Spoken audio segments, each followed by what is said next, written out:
Hey, this is Helen Mitas from HypnoFeed. How is everybody going this week? So I was reminded of a story that I have to share with you.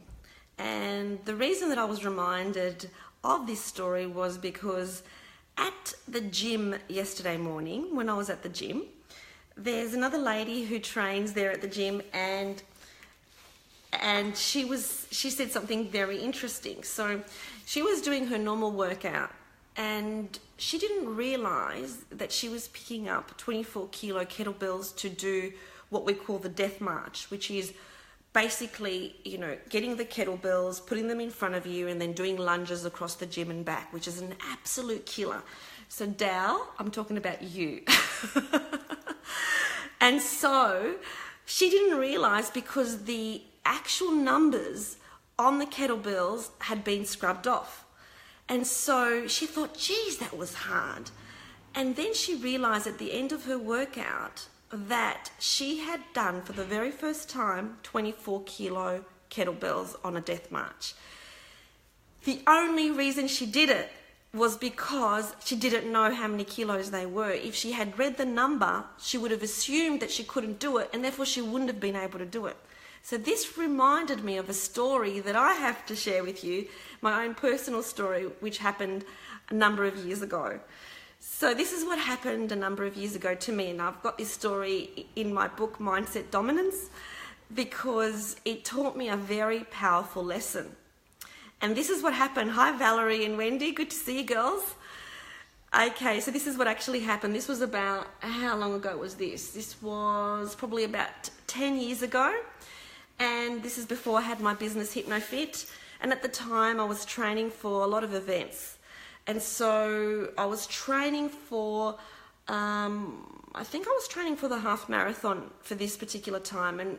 And my training was gruesome, in the sense that I made sure that I was doing at least a 15 kilometer fast pace on the treadmill at a certain number. So what I would do is I would do number 11 on the treadmill, and it would always be at 0 incline. So I would do 15 kilometers as a normal training session on the treadmill.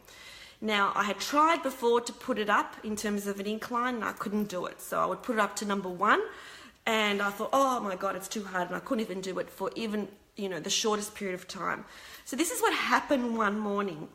So one particular morning, this is, like I said, 10 years ago, I actually had a terrible hangover from the night before. I had a very big night, but my mindset was such that no matter what I felt like in the morning, I was still going to do my training. So what I did was I got onto the treadmill, and because my head was banging and I felt terrible and I couldn't think straight, the treadmill was already set at number 3 incline. I didn't know that. I thought it was 0, but it was set at number 3.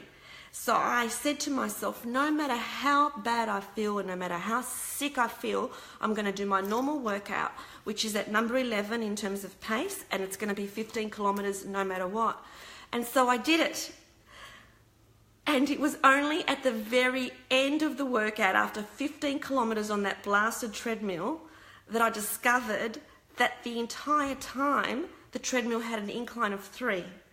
I had never done this before, even in my best state, without having any toxicity in my body, because I never thought it was possible. So here I was, basically hungover, feeling really crap, and I had done a better workout than I had ever done before. Why? Because I didn't know any better. So if I had known that incline was on 3, I wouldn't have been able to do 15 kilometers. Just like Dow yesterday at the gym, she would not have done a death march with 24 kilo kettlebells if she had known that was the number. So what's the message that we give ourselves all the time that we say we can and can't do? What is it?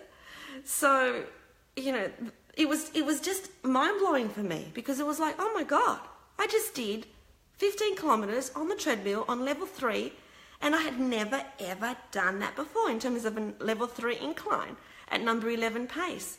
And that was because I didn't know any better. So what are the restrictions that we place on ourselves? What's a restriction that you place on yourself? When you go to the gym, what do you say you can and can't do? I can't do more than 5 minutes on the treadmill, or oh no, I can't do any cardio, or what is the message that you give yourself, and how do you know it's true when you haven't actually tested anything else? So that's the question I pose for you today. Have a wonderful day. Helen from HypnoFit. Question your beliefs. Don't accept them as fact. See you later. Bye.